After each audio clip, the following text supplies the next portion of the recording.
Christophe Colomb, il est à 500 ans, hisse la grand voile de l'aventure pour voguer vers son destin sur les océans comme dans tous ses rêves d'enfant. Vaillant capitaine, sur la mer profonde, il partit vers l'inconnu et découvrit le nouveau monde.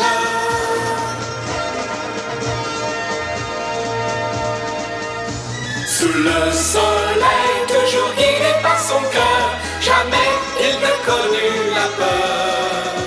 Les souverains d'Espagne lui donnèrent la mission de porter bien haut leur drapeau. Malgré les tempêtes, sur la mer profonde, il partit vers l'inconnu et découvrit le nouveau monde. Ces caravelles voguèrent vers le mystère d'une terre inexplorée. Au-delà des mers, cet homme courageux s'appelait Christophe Colomb.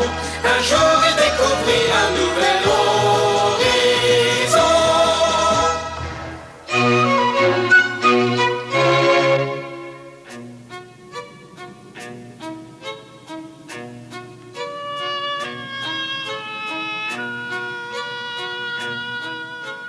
L'été 1485, Christophe Colomb, ayant perdu tout espoir de voir son projet se réaliser au Portugal, quitta Lisbonne avec son fils Diego. Il voulait gagner le port de Palos, situé non loin de la frontière du Portugal.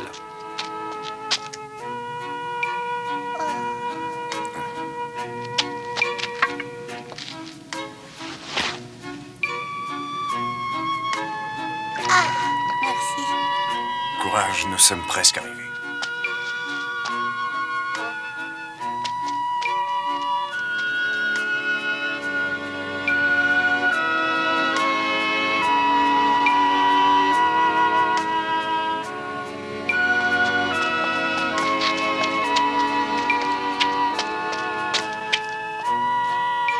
Tu es fatigué?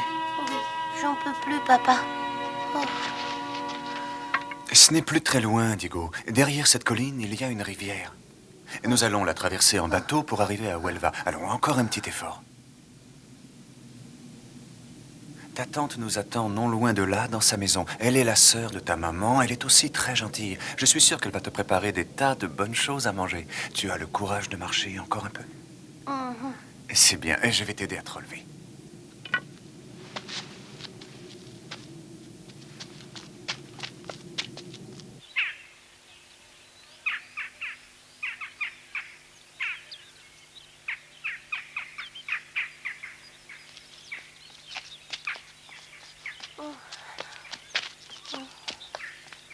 Excuse-moi, papa, mais j'en peux plus.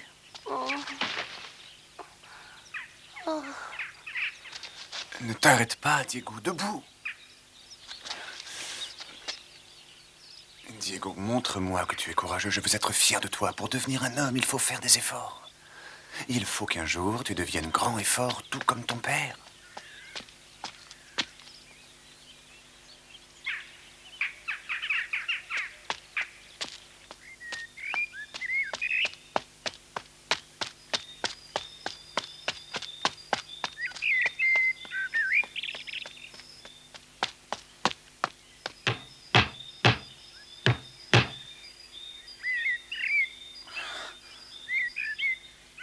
Que désirez-vous? Je demande l'asile. Mon fils est très fatigué. Entrez vite, je vous en prie.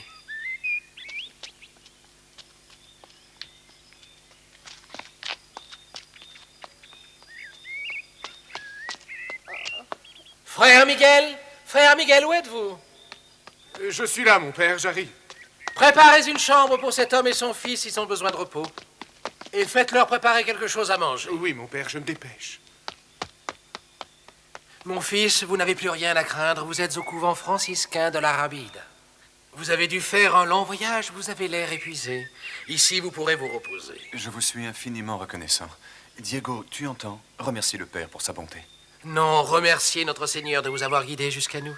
Vous allez manger et dormir pour retrouver vos forces. Merci, mon père.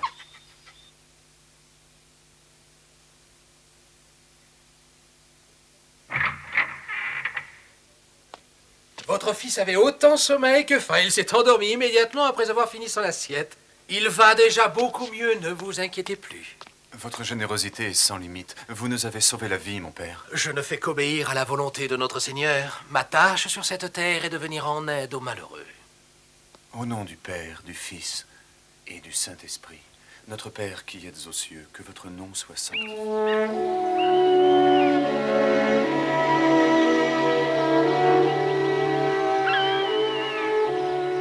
Ma femme nous a quittés, me laissant seul avec notre enfant. Je suis peiné de l'apprendre. Quel malheur pour vous et votre jeune fils. Oui, tout est ma faute. J'étais trop occupé à naviguer sur les mers pour essayer de réaliser mon rêve. J'ai délaissé la mère de mon enfant et aujourd'hui, elle est morte. Ne vous faites pas trop de reproches. Notre Seigneur a rappelé sa fille à lui. Que sa volonté soit faite. Il saura aussi pardonner vos erreurs.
Arrête, tu vas me faire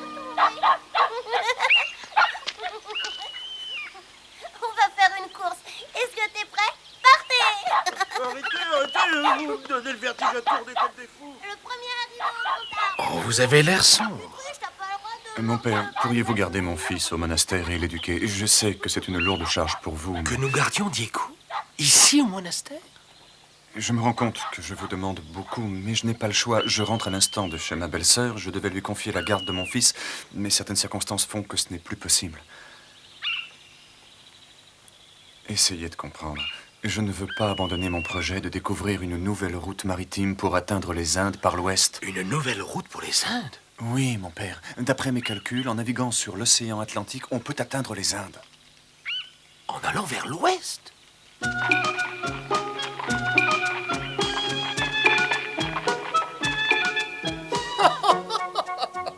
Votre théorie est vraiment stupéfiante et je suis sûr qu'elle ne manquera pas d'intéresser le père Antonio. D'ailleurs, il devrait rentrer d'une minute à l'autre. Le père Antonio Marchena est un brillant cosmographe et astrologue. La navigation est aussi un sujet qui le passionne. C'est à lui aussi que nous demanderons la permission de garder votre fils. Nous n'aurons pas à l'attendre longtemps. Le voilà qui arrive.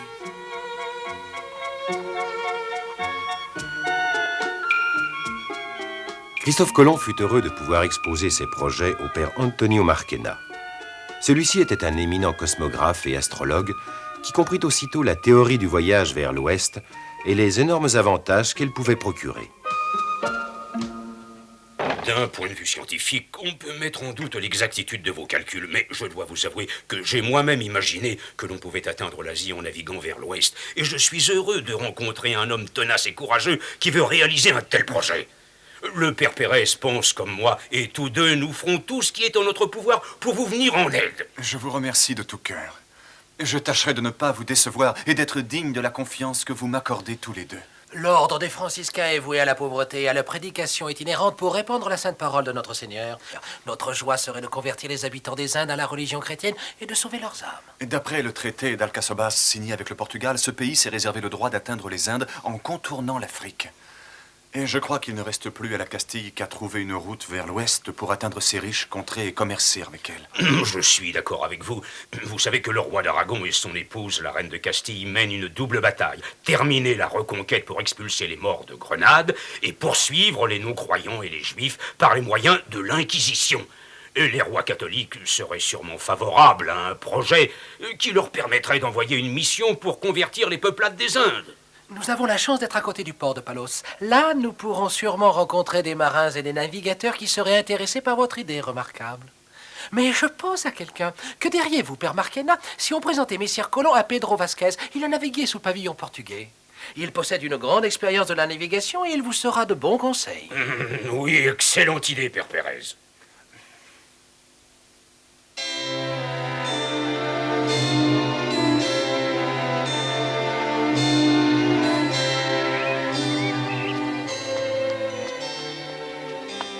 Diego, nous allons vivre quelque temps dans ce monastère. Qu'est-ce que tu en penses? Tu es bien ici? Oui, de toute façon, si je suis avec toi, papa, je suis bien partout. Et puis j'ai un nouvel ami. Quel ami?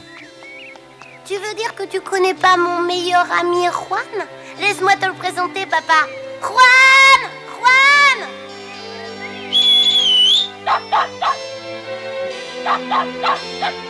Juan!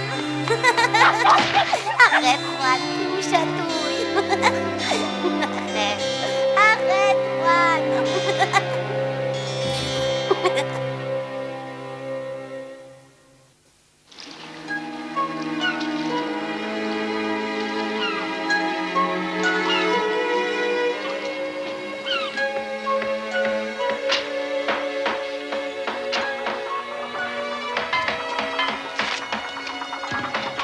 Bonjour, mon père. Quel bon vent vous amène? Bonjour, comment allez-vous? Bien, merci. Doucement, la descendez encore.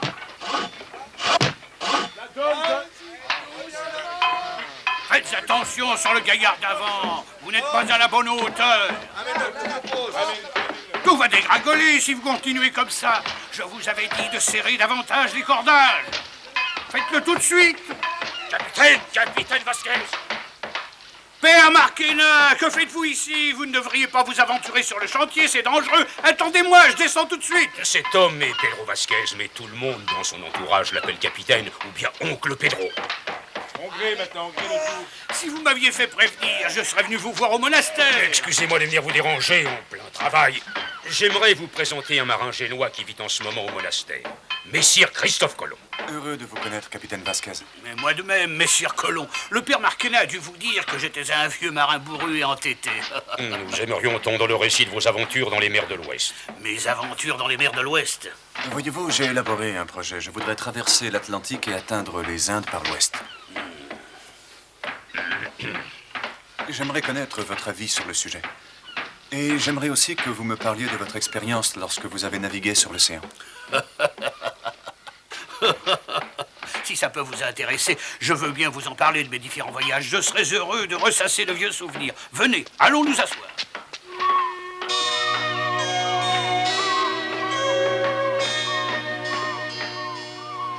Rendez-vous compte, le capitaine a participé à l'une des nombreuses expéditions d'Henri le Navigateur. Il a navigué avec lui en tant que capitaine. Oh, c'est extraordinaire. Je vous envie beaucoup, capitaine. Ça devait être formidable de partir en expédition avec un homme tel que lui. Il y a bien longtemps de cela. C'était en 1452, si je me souviens bien, une grande époque pour le Portugal grâce au prince Henri. Il fit venir les meilleurs navigateurs de Méditerranée. Parmi eux, bon nombre étaient génois. Et ce fameux jour, je n'oublierai jamais que nous avons évité la catastrophe. Nous rentrions d'une expédition en Afrique. Nous faisions voile vers Sagres. Nous avions en poupe un très violent vent d'ouest.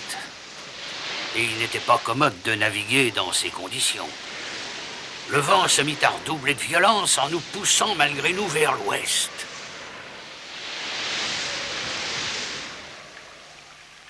Au milieu de la nuit, le vent tomba. Tout l'équipage s'endormit, épuisé par les efforts constants qu'il avait dû déployer.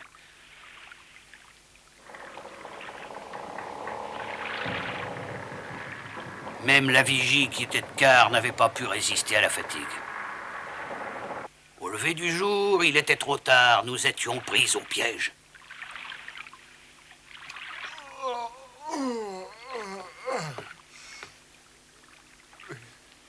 Oh!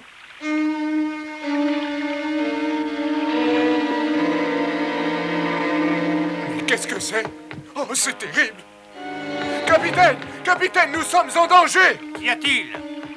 Polo, dépêche-toi de me dire ce qui se passe. Nous sommes pris dans les algues! Quoi?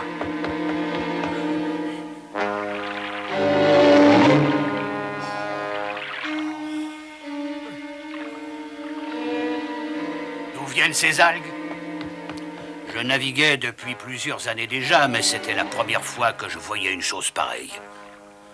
Devant nous, jusqu'à la ligne d'horizon, la mer était envahie par les algues. Pas d'affolement. Il doit forcément y avoir une île pas loin d'ici. Avec de la volonté, nous allons nous en sortir. Mais il n'y a pas de vent. Nous utiliserons les rames. Nous devons nous sortir d'ici le plus vite possible, ou nous sommes perdus.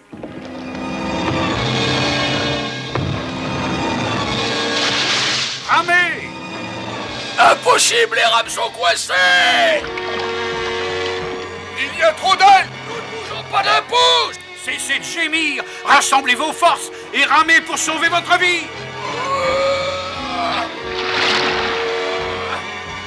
La situation était désespérée. Nous étions tous affolés, nous étions incapables de manœuvrer ou de réfléchir correctement. Heureusement, nous étions à la limite de la masse des algues et nous avons pu nous en sortir. L'équipage était dans un état de fatigue extrême. Nous ne pensions plus qu'à rentrer au port avec le peu de force qui nous restait. Cette mer d'algues reste un souvenir terrifiant. Vous souvenez-vous dans quelle région vous vous trouviez?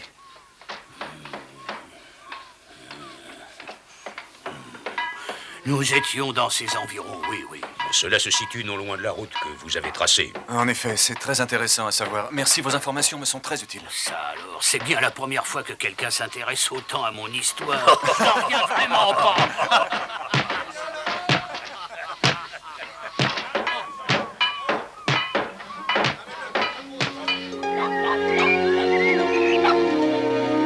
Tu me chatouilles, Juan. Non, arrête de me lécher. Essaie de m'attraper maintenant. Attention. Oh! Juan, t'es pas gentil. Tu m'as fait tomber. Attends-moi, Juan. Si je comprends bien, à l'époque, en continuant à naviguer tout droit à l'ouest, malgré les algues, nous serions probablement arrivés aux Indes. Sans vouloir offenser personne de cette assemblée, personnellement, je ne crois pas à l'histoire de la mer ténébreuse. Messire Colomb, votre projet est plus que passionnant et vos connaissances de la mer et de la navigation sont très étendues. Votre courage m'impressionne et dites-vous bien que vous pouvez compter sur le vieux Vasquez. Je connais tous les marins et cosmographes de la région. Tous savent qui je suis et me font confiance. Aïe. Mon père, vous voulez nous dire quelque chose? Capitaine Vasquez, vous serez très utile à Messire Colomb en ce qui concerne les marins et les bateaux. Il peut compter sur vous. Mais il aura aussi besoin de vivre et surtout d'une forte somme d'argent. Il faut donc qu'une personne riche et influente soutienne son projet.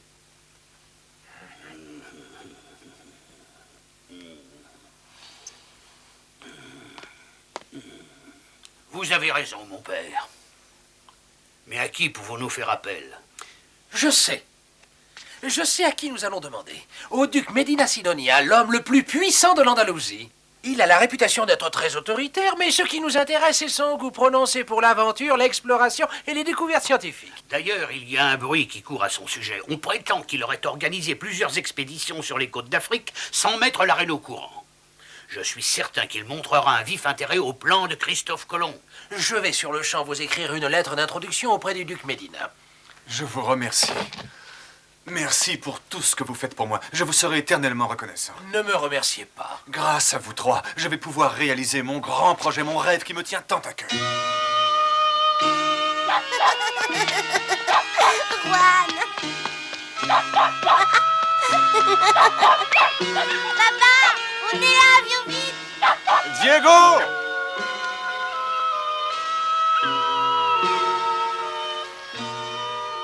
Je vais bientôt partir en voyage. J'ai déjà tout prévu avec Père Pérez. C'est lui qui veillera sur toi durant mon absence. Tu m'attendras sagement? Ouais. Et je penserai à toi tous les jours. Et je reviendrai aussi vite que je pourrai. Et ton papa ne va pas trop te manquer? Ça ira, je suis grand maintenant, je peux me débrouiller. C'est vrai, je sais que tu seras raisonnable. Papa. Diego.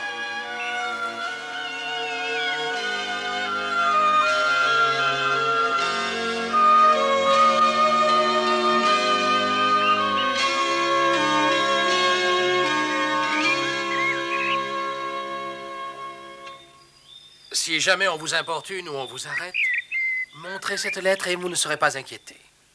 Qui voudrait donc m'arrêter, mon père? L'Inquisition a créé un curieux climat de suspicion, en particulier sur les hérétiques qui se sont récemment convertis. Et la situation s'est encore aggravée depuis que l'on sait que plusieurs familles nobles en Andalousie ont donné l'hospitalité à des hérétiques recherchés par les tribunaux. Les étrangers en particulier sont devenus suspects. Il faut être prudent. La situation est si grave que ça? Oui, d'ailleurs, cela cause tout un bouleversement dans ces vies. Surtout, ne perdez pas cette lettre. Ne vous inquiétez pas. Je sais que vous prendrez bien soin de Diego. Je compte sur votre bonté. Partez tranquille et que le Seigneur vous accompagne. Au revoir, papa. Au revoir, Diego.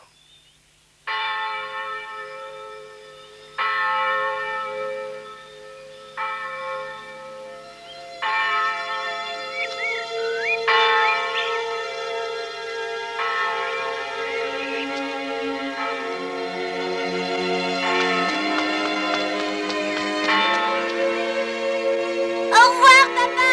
Sois prudent et surtout reviens vite, je t'attendrai.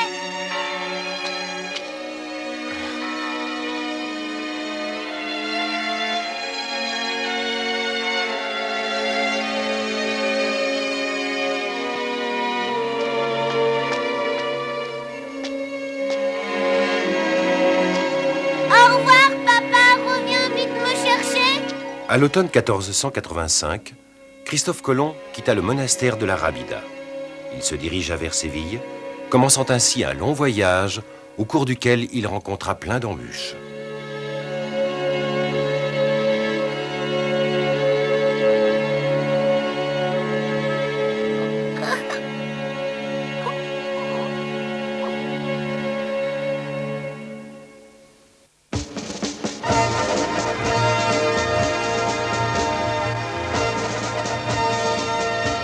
Christophe Colomb, il est à 500 ans, hisse la grand voile de l'aventure pour voguer vers son destin sur les océans comme dans tous ses rêves d'enfant.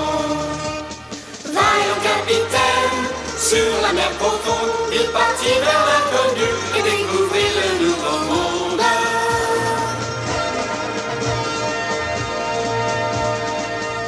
Sous le soleil, toujours guidé par son cœur, jamais il ne connut la peur. Les souverains d'Espagne lui donnèrent la mission de porter bien haut leur drapeau. Malgré les tempêtes, sur la mer profonde, il partit vers l'inconnu et découvrit le nouveau monde. Ces caravelles voguèrent vers le mystère d'une terre inexplorée. Au-delà des mers, cet homme courageux s'appelait Christophe.